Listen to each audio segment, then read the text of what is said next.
Perfect. So I am a project manager with the engineering department at the District of North Vancouver. I've been with the district for the past 4 years, having spent nearly 20 years with the province at the BC Ministry of Transportation. And I've been a project manager for most of my career, but my training is in geotechnical engineering, although that was a long time ago. I am a resident of Deep Cove. I lived for 4 years up Indian Arm on one of the fire roads. And for the last 8 years, I've been living in Deep Cove with my partner and my 2 young daughters who are 5 and 8 years old. Lots of folks have asked me if it's been tough to be the face of such a challenging project in my own community. And a lot of people find it surprising when I say no, it isn't, because, and the reason I say that is because I find it, I can very easily understand people's concerns because I've either lived their concerns or I've witnessed them myself. I see the intense access and parking challenges in the Cove on my own street. I also walk through Deep Cove with my kids and I see how other people walk, ride, and play. And I can see where there's friction and where there's harmony in the community. And it also lets me convey resident concerns internally at the district with legitimacy and conviction.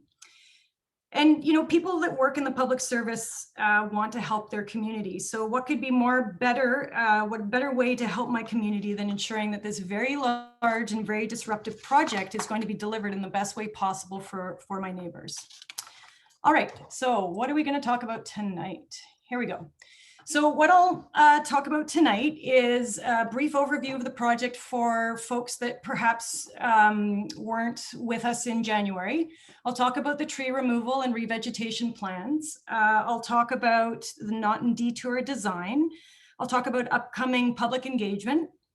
Talk about traffic circulation, construction, traffic management, parking impacts, and finally the schedule of the upcoming work. So I think this presentation, there's a good deal of detail in here. I think it could last about 35 minutes, so hang in there. And at the end, we will have some questions and answers like Catherine mentioned. I did receive the submitted questions beforehand, and I tried to incorporate answers as best I could into the presentation. But feel free, like Catherine said, if you don't hear the answers that to your questions, feel free to put them back into the chat box. So just first of all, just so we all know what we're talking about, another question, Stephanie, can you see my cursor running around on the screen? I sure can, yep. Perfect, thank you. So I think everybody probably knows where we're all talking about by now, that we've got a very large construction project occurring on the upper block of Gallant Avenue. And also as a result of that, to provide traffic flow and circulation, we are also providing a detour that connects Deep Cove Road to Naughton Avenue.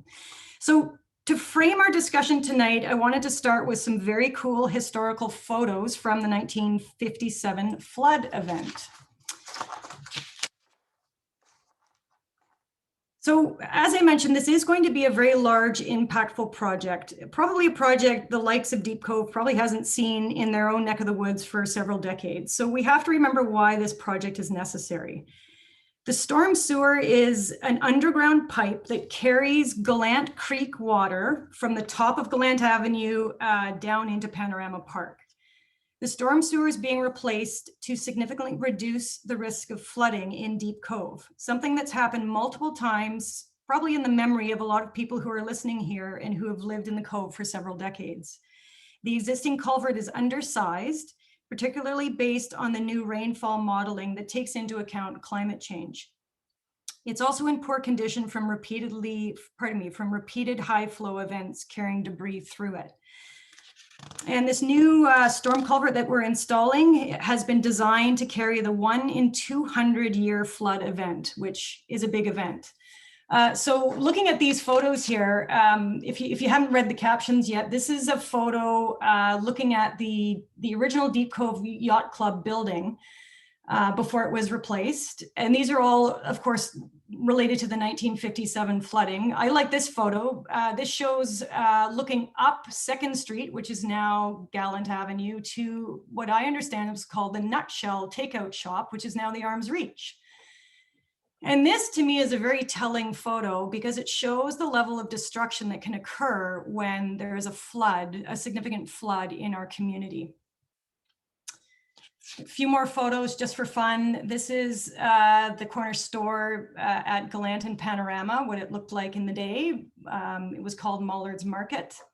And this is a photo from way back in the 1920s, looking up Gallant Avenue. This is on the right where the Deep Cove Cultural Center is now. And this shows that for a time early on, Gallant Creek was not fully in a pipe, but it was actually running open in a ditch beside the street. I did want to thank Eileen from the Deep Cove Heritage Society for sharing these great photos with me. They also recently changed their photo display in the main hallway of the Cultural Center. So if you like these kind of old photos, they do have some photos up showing the history or Gallant Avenue through the history of time. So if you do like these photos, please drop by and have a look. And they will also be celebrating, the Cultural Center will be celebrating its 30th anniversary next year. I showed these photos at the January presentation, just to show that we have had significant flooding events quite recently. And these are photos of the 2014 flood. There was also a similarly sized flood in 1995. These repeated flooding events are very disruptive to businesses and property owners on Gallant, as you can see. In order to stop the destructive effects of future floods, a new storm sewer must be installed. We know this project is going to be very disruptive to many people for different reasons, whether it's increased traffic on your otherwise quiet street, the loss of nearby trees and vegetation, daytime construction noise while you're trying to work from home or enjoy the local amenities, changes to your routine traffic patterns. It will also impact visitors trying to enter the Cove and possibly impact businesses as well who are struggling to emerge from COVID. We know no one wants trees removed. We certainly know that people would much rather not have this significant inconvenience this summer, but we can't ignore the fact that we must preserve or protect public and private property from the risk of these types of destructive floods. This project does have an end date and we will get through this. All right, so a little bit of project details. This is another slide some of you will have seen before. I just want to show folks that might not be aware the route of the new pipe will take. So it travels down the middle of Upper Gallant, and then it goes diagonally through the Gallant Panorama intersection.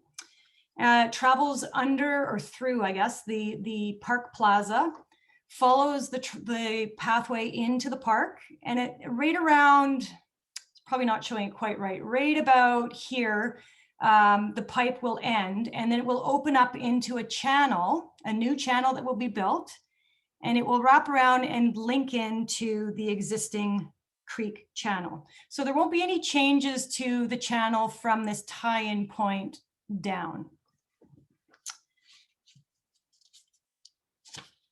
We're doubling the size of the storm culvert. So the current pipe size is about 1 meter in diameter, which is about 7 feet. And we're going to a new pipe diameter of 2 meters, which is about, the existing one is 1 meter, which is about three and a bit feet in diameter. And the new pipe will be about 7 feet in diameter.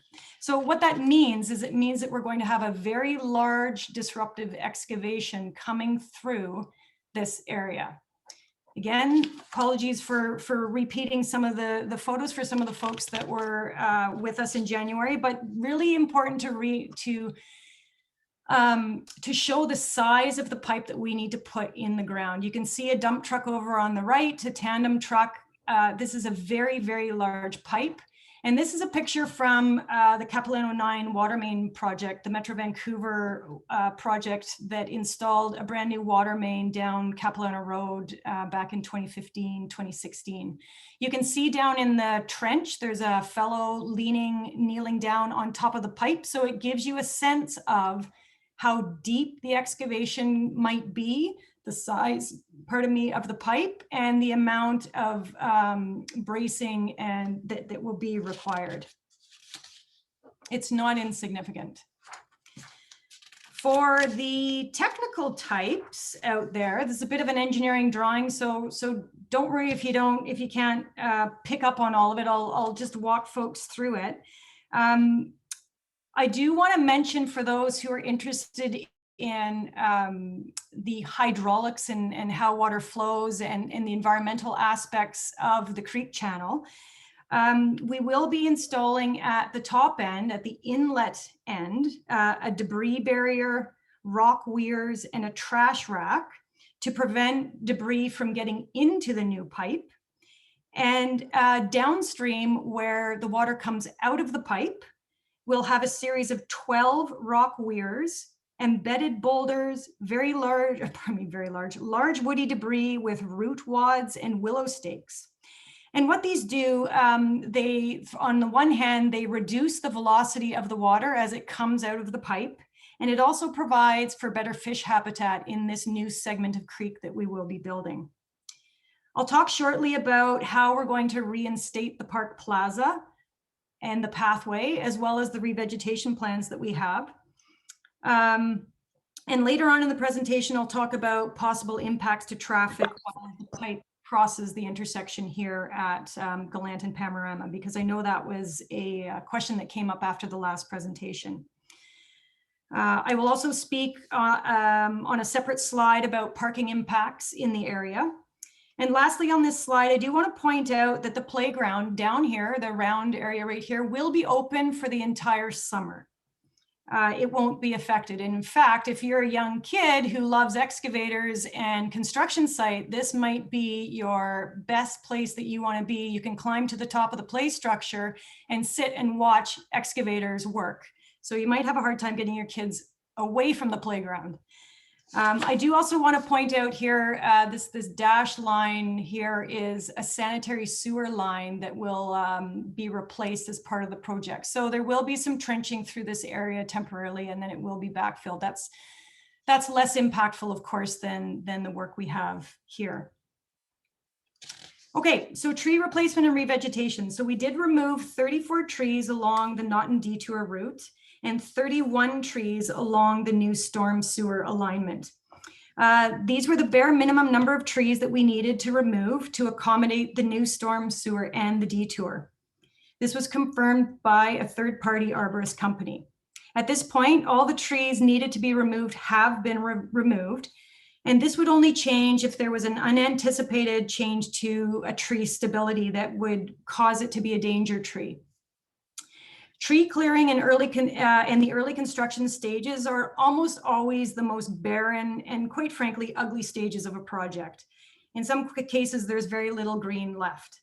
And before I talk about our replanting plans, I'd like to show you some photos of a project from elsewhere in the district, which demonstrates how quickly a revegetated area can start to establish. So this photo from somewhere else in the district was taken in the summer of 2019 during construction, when the site was stripped right down to bare soil. It was replanted later that fall. And this is a photo from the same area. You can see I'm just going to flip back, see the same power pole here. This was from the same photo from the same area the following summer, and you can see how quickly the vegetation can establish itself. And no matter, quite frankly, no matter how much notice one is provided, any tree removal is shocking. And what I'm trying to demonstrate here is that the Deep Cove sites won't be barren forever. And once they're replanted, they will start to grow back quickly. And this is just a before and after comparison, so you can see what the difference looks like. So after construction of the Naughton detour is done, sometime in May, probably late May, topsoil will be placed over the disturbed areas, and then we'll spray something called hydroseed over top of the soil. And that's a tacky seed mix that's blown on top of the soil. And this will provide some green growth through the summertime while the detour is active.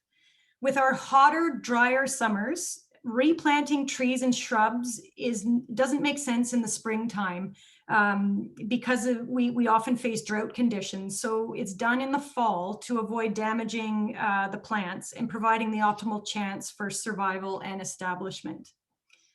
So for the Naughton Avenue detour, regardless of what the final use is ultimately decided after we get public input, all areas disturbed by construction and clearing will be revegetated with native shrubs and tree species. Very much like the area shown here, where this is mostly native shrubs and trees.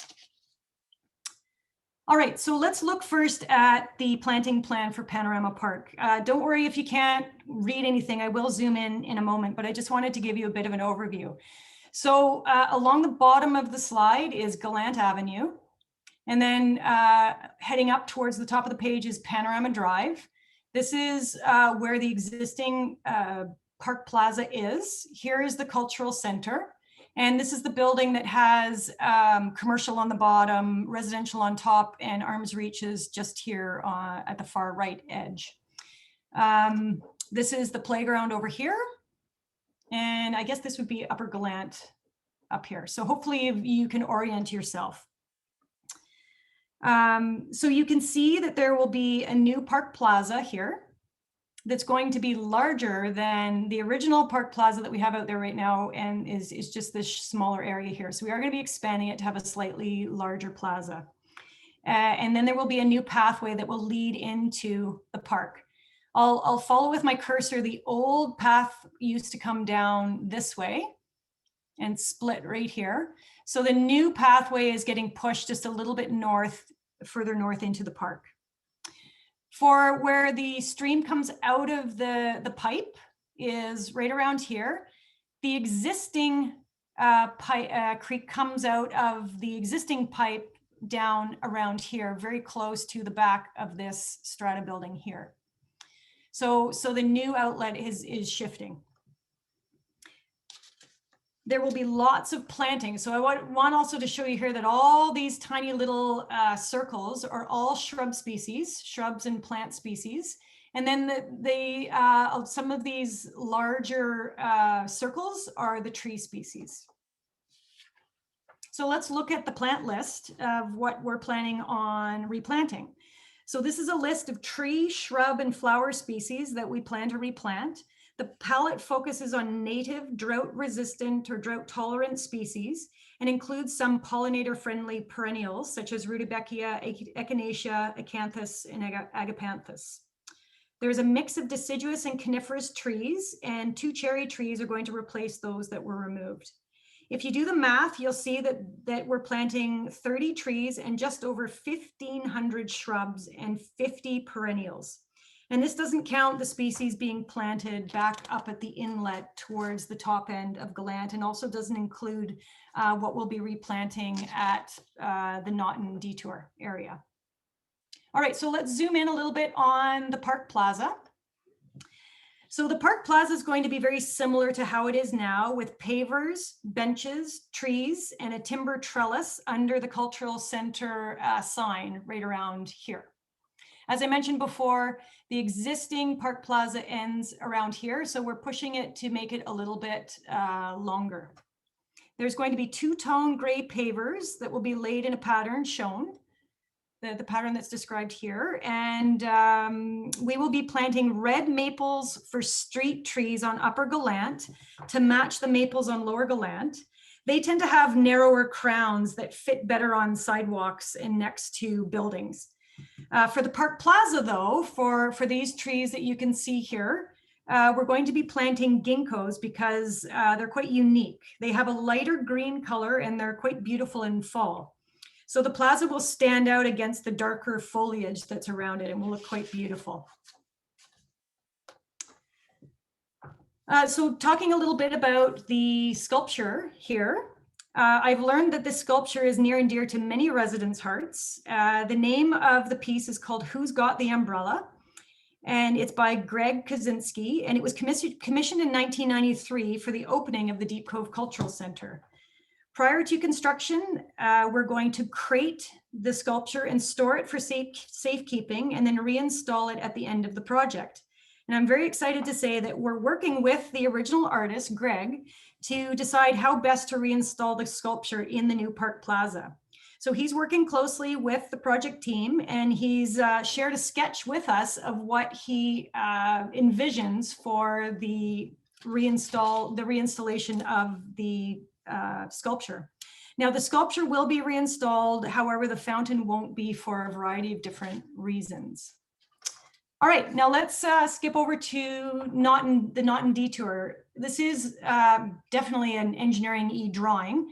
So I'll just point out a few important bits and pieces. First of all, again, to get your bearings, at the left-hand side of the slide is Deep Cove Road. Down here is the Village Cove, the townhouse complex. Right here is their private road. It says Strata Road right there. We also have Deep Cove Crescent, which comes out onto Naughton. So this is the two short blocks of Naughton between Deep Cove Crescent. There's a little panorama right here. And then right off at the edge of the page is Burns Avenue and Panorama Drive. The top of the page would be the Lions Manor. So they have 3 driveways. This would be one driveway. The middle driveway and the easternmost driveway is right here. So this is another technical drawing. I do have some simplified drawings of this coming up, so don't worry if it's just too much detail in here. There is still a discussion ongoing with Naughton residents, whether Naughton Avenue should be one-way or two-way between Deep Cove Crescent and Burns Avenue. So right now, this drawing that we're looking at is showing Naughton Avenue as two-way, and I'll talk a little bit more about the decision to, or the decision that still has to be made, whether this will remain one direction or 2 directions. So let's focus on the recent changes that we've made to date to the design. So we added a tighter curve coming into the Cove.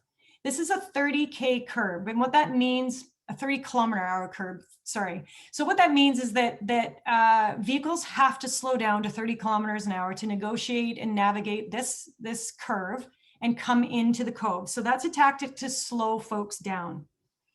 It also pushed the temporary road a little bit further away from the townhouse complex, and also allowed us to retain a very large cedar that's about 30 meters high in this area right here. The slope of the road itself is going to be at about 12%. So just for comparison, Mount Seymour Parkway, as you're coming down towards Deep Cove Road, that's about a 13% grade. So this will be slightly less steep.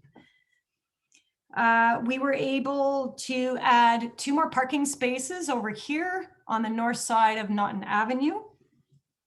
And you'll also notice the gray areas, the darker gray areas. This is where we're going to be putting new pavement to make the detour smooth. So to have smooth transitions into the various driveways. And as previously shown as well, there will be pedestrian crossings with rapid flashing beacons to assist with crossings. And this will look a bit different if it's a one-way configuration, which we'll look at in just a moment. So a little bit more to slow traffic down. We're planning on putting electronic message boards up on Deep Cove Road, signaling folks to slow down. We're also looking to put that would mean I can speak. Oh, yeah. There we go. Also want to put in a speed reader board to signal folks if they're going too fast somewhere in here. We're not quite sure where it's going to be.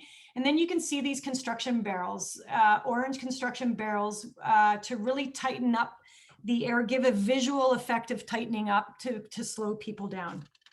And of course, we'll have 30-kilometer-an-hour signs as well. And the district will be monitoring the detour operation, how traffic is flowing in the entire Deep Cove core to make sure that everything's operating safely and make changes as necessary. I do want to say, for those who are interested in seeing the engineering drawings, we are going to be posting them very shortly. We're just waiting to provide the updated drawings to the bidders, the contractors that are bidding on the project. And once we do that, we will provide a link on our webpage where anybody can go and have a look at the drawings. Okay, so that's enough of the technical drawing. Let's get to a slightly easier one to look at. This is the exact same I'm just going to flip back one more, see back and forth. You can see the curving of the detour road coming down, and that's the same that we're showing here. So what we're looking at is, in this discussion right now, is for the benefit of folks that live closest to this area. As I mentioned, we're discussing with them whether Naughton Avenue should be two ways, which means you can go either eastbound or westbound in a car, versus a one-way scenario where you can only drive eastbound on this section of roadway. So back to the two-way option. It does allow for vehicles to go in either direction. A sidewalk, a raised temporary asphalt sidewalks provided with a crossing with the rapid flashing beacons, and it then connects folks to the permanent sidewalk network in Deep Cove. Now, the second option here that we're looking at or offering up for consideration would be this area here is just purely one direction, one way eastbound. So folks coming into the Cove would come through all one way. And the benefit of this would be we can put some safety barrier along the south side and better protect the pedestrian area here on the south side. What that does mean, though, is that there's slightly less flexibility for the folks that live in the Village Cove, for the Lions Manor resident, and a couple of the residents here on how they can access their driveways and their residences. And so that's why we've pitched it to them on what their thoughts are on one-way versus two-way. And I just want to mention, we did ask folks to give us their comments and opinions on one-way versus two-way by this Friday. I'm more than happy to give you folks some time until Monday. That's okay too. So you're welcome to send that in. You can think about it over the weekend. If you still want to chat about it more, you're welcome to reach out to me or other folks in the district, and we can have that chat with you. Oh, and I did want to mention too, there was a question that came in before the presentation to the Deep Cove Community Association. Yes, a right-hand turn can be made in to this complex here. Okay, so public engagement. Since last October, the district has mailed out 3 letters. We have a project website. We've posted project signage. We've held more than 45 in-person meetings. We've had email correspondence with 65 residents. We've met virtually or by phone with 20 residents and touched base with the Gallant businesses several times. And of course, we had the earlier Deep Cove Community Association presentation in January. Now, moving forward, we will continue to dialogue with residents and keep the community informed and up to date by providing weekly or bi-weekly updates on our project website. That will become a very important source of information for folks as we start getting into the construction season. And it's where you can find construction updates. We did make a commitment to the community to take direction on what will happen to the Naughton detour once construction of the storm sewer is complete. We originally committed to starting this process in June. However, several residents are interested in providing feedback now, so we decided to start phase 1 of the engagement process a little bit earlier. So what that looks like, starting today, residents are able to go to the project webpage and post ideas on something called an ideas board on how the detour should be used after construction. And this is how you get here. So first off, you need to go to the project webpage, which is dnv.org/Gallant Construction. And once you're on that page, you would get yourself to the news and updates tab. And then there's a link down here called Tell Us Your Ideas for Naughton Avenue. And once you click that, it takes you to an ideas board. And this is a place for you to add ideas, vote on other people's ideas, or comment on other people's ideas. It's meant to be a community conversation. At this point, no idea is off the table during this phase of the discussion. All ideas on how the detour should be used after construction is over are up for conversation. It's not necessarily a vote right now. You can see there are voting buttons here, but I think those are more like thumbs up, thumbs down, as opposed to votes. Right now, we're just gathering ideas. We opened the ideas board with 3 basic choices that we've mentioned before. The first one being put it back to how it is now. So remove the detour and revegetate. Another one was leave the road there, however, turn it into a multi-use pathway for bikes and pedestrians only. So that's this one. Or make it a permanent vehicle link. That's what this one is. And you can see since this morning, there has been another idea that's been posted here by somebody in the community. And you can also see that people have started voting ideas up and down. And you can also see that there's been some comments posted as well.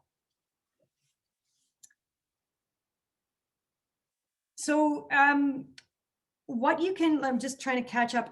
And like Catherine mentioned, you do need to sign up to use this page. You need to create a username and put your email address in. So that what happens is when you post a comment, your username will be shown. However, there's no, it's anonymous when you use the vote up, vote down buttons. And this is the first time the district has used this tool, and we're pretty excited to see how you folks use it and how you generate ideas and how you discuss ideas. There was a question that was submitted before the meeting asking what the accessible pathway would look like. So I think that means this option here. And I don't necessarily know the answer to that because we'll take cues from the community. So for example, would you want the accessible pathway to be also accessible to emergency vehicles, but blocked by bollards? Or would you want the district to remove some of the asphalt to make it a little bit narrower? These are ideas that you can start chatting about and commenting on this ideas board. So I'm really hoping that folks take the time to go onto this board, poke around, add new ideas, and comment on the other ideas that you see. And if you like ideas, give them the thumbs up. If you don't, give them the thumbs down. At the end of this initial phase of engagement, staff. I think they're recording. Oh, there we go. Later. It's just really. You just have to keep that. There we go. At the end of this initial phase of the engagement process, staff will review all the ideas that have been generated. So for example, right now there's 4 ideas. By the end of the phase 1, there might be 10 ideas.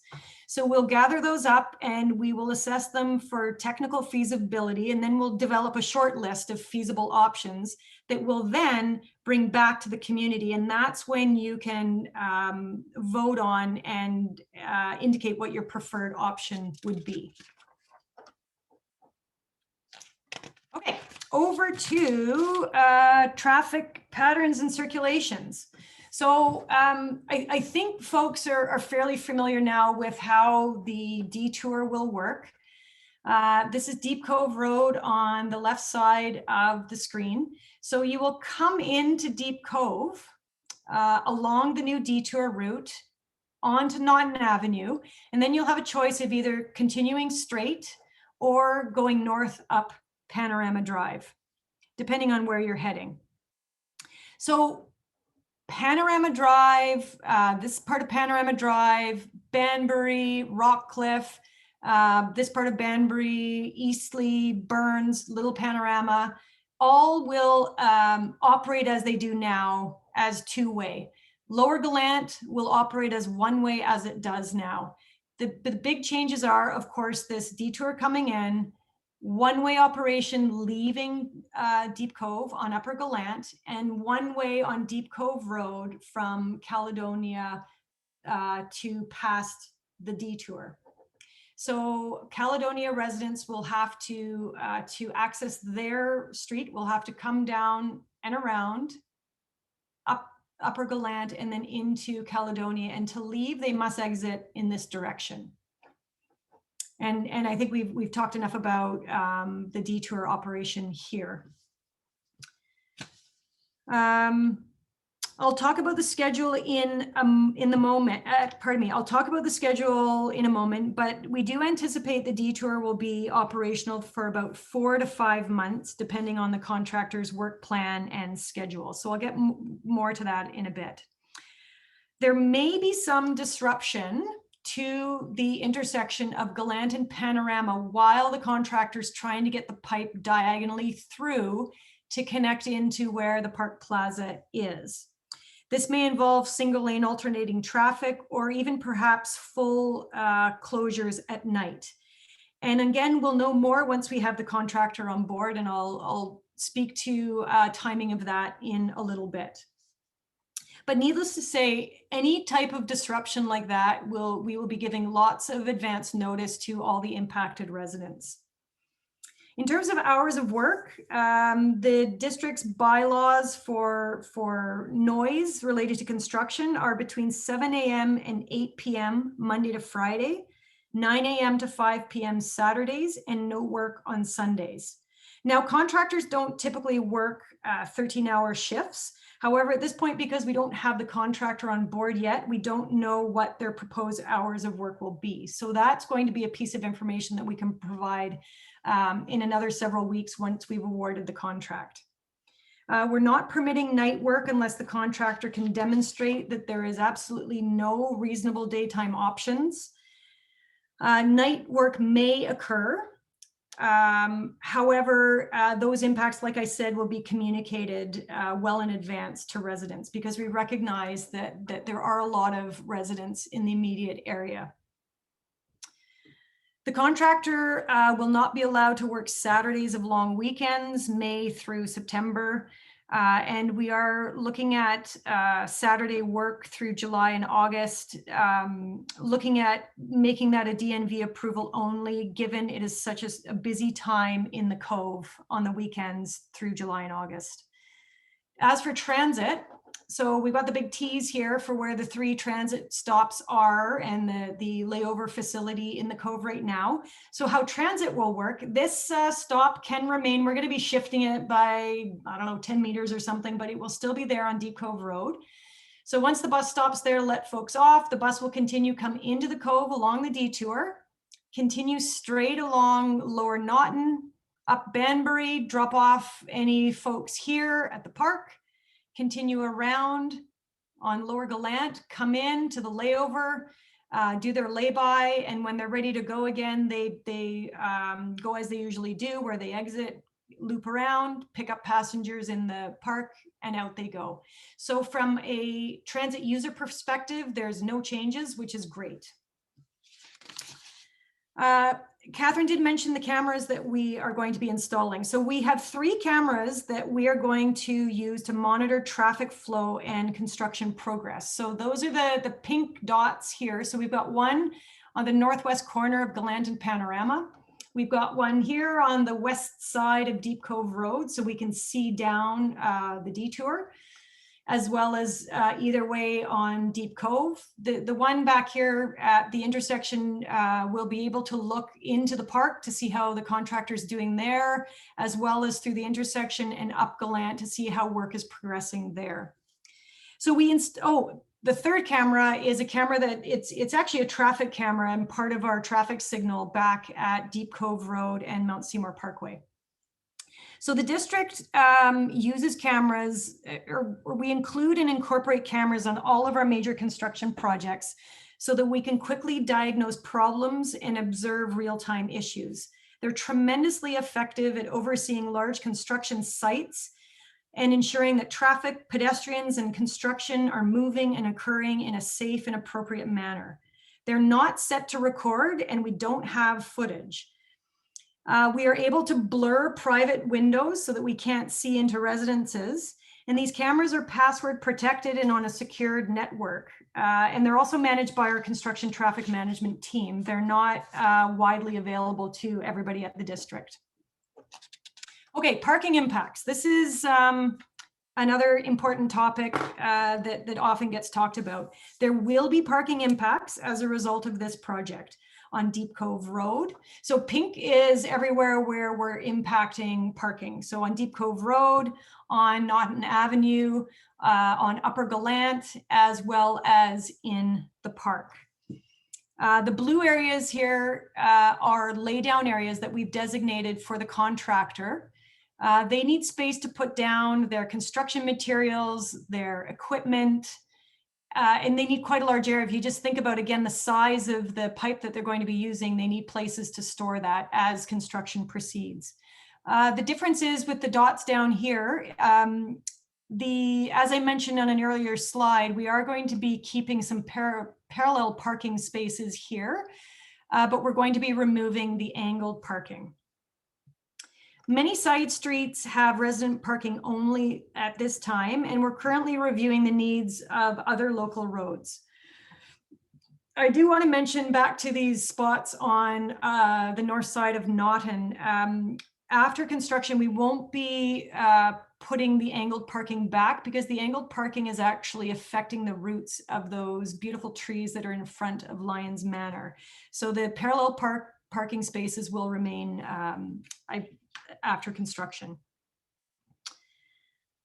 Now, what are we doing to, I do want to also mention, and very importantly, the contractor is not allowed to park on side streets, and there is a penalty system that's in place for failure to abide by that rule. So we do keep a close eye. This is a problem that we run into in a lot of other places in the district. And contractors have to figure out other means, other ways to get their folks to site so that they don't take up a bunch of spots that are already very limited in the Cove. So what are we doing to help visitors find parking? So we are notifying visitors through social media sites like Facebook and Instagram before they leave their home of the construction project and the limited parking. We'll be urging visitors to use alternate modes of transportation, obviously in particular transit. And this will be done through targeted ads on social media sites, like I said, like Facebook and Instagram, and we might look at some of the other popular sites that are used as well. We will also notify visitors as they're en route to Deep Cove about where they could find parking. So we'll have changeable message boards on Dollarton Highway and Mount Seymour Parkway. We're working with the school district to secure overflow parking lots at Cove Cliff and Sea Cove, and we're installing better wayfinding signage to those overflow lots so people can actually find them. All right, and I think this is pretty much the last slide. Project schedule. So very shortly, I think actually that's next week, March 22nd, BC Hydro will be in the area relocating a hydroelectric transformer. And this will be, I guess at the corner of Deep Cove, right where Deep Cove Road turns into Gallant Avenue and where Caledonia comes in. So I guess it would be kind of on the west side of that intersection. There's going to be about 4 weeks of work that Hydro needs to do, and there will be single lane alternating traffic during the day, Monday to Friday at that location. We'll also have Shaw in the area for a couple of days to either next week or the following. I guess I forgot to say or the following, to hook up the cameras that we were talking about. Now the construction tender closes April 7th, so that's still 3 weeks away. So the contractors are busy bidding on the construction contract. So we should be shortly thereafter, April 7th, after April 7th, we'll be awarding the contract. And then we anticipate one of the first activities the contractor will do is start construction of the Naughton detour. That will likely land around late April, early May. And as I said, the detour is likely to stay active for about, starting in June, for about 4 to 5 months. Upper Gallant work, so when they start digging on Upper Gallant, well, that may be as early as April, late April or early May, or later. We don't really know that until we get a contractor on board. And then finally, construction completion is late November.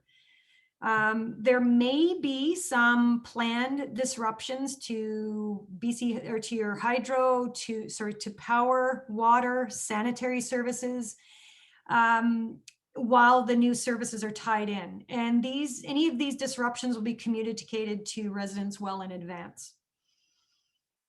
We'll better be able to convey more information about the project schedule once we have the contractor on board. So that's why it becomes important for folks to check in on the project website, maybe on a weekly basis, as we get towards construction, so we can provide more specific dates for you on when some of this work will start to begin.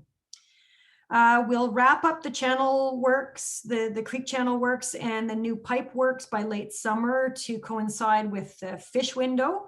And then the contractor will focus on reinstating the Park Plaza, the new sidewalk on the north side of Upper Gallant, and finally revegetate the areas that have been disturbed. So that's the inlet area by Upper Gallant, the Panorama Park, and the Naughton Avenue detour area. All right, so here is my email address, my phone number. And here, whoopsies, here is the very important website address. So please try and take a picture or screenshot of this. This information's on pretty much all of the correspondence we've been sending out to date. But make that a favorite, because we want to use the project webpage as a quick way to get information out to the community. And as I said, we'll be updating that weekly or bi-weekly as information comes in. We will be providing, I believe I said before, a link to the engineering drawings. So I'm hoping by the end of this week or early next week, we'll provide a link for anybody who wishes to go look at the thick stack of engineering drawings. And we will post the link to them on this project website as well.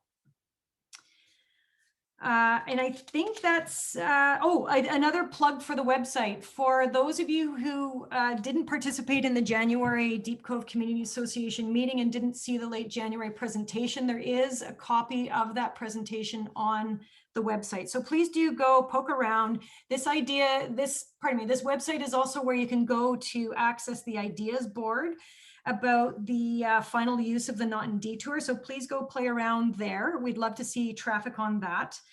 And call me or email me if you'd like to chat some more about the project. So I think I'm gonna check my pages here. I think that's all I've got to share tonight.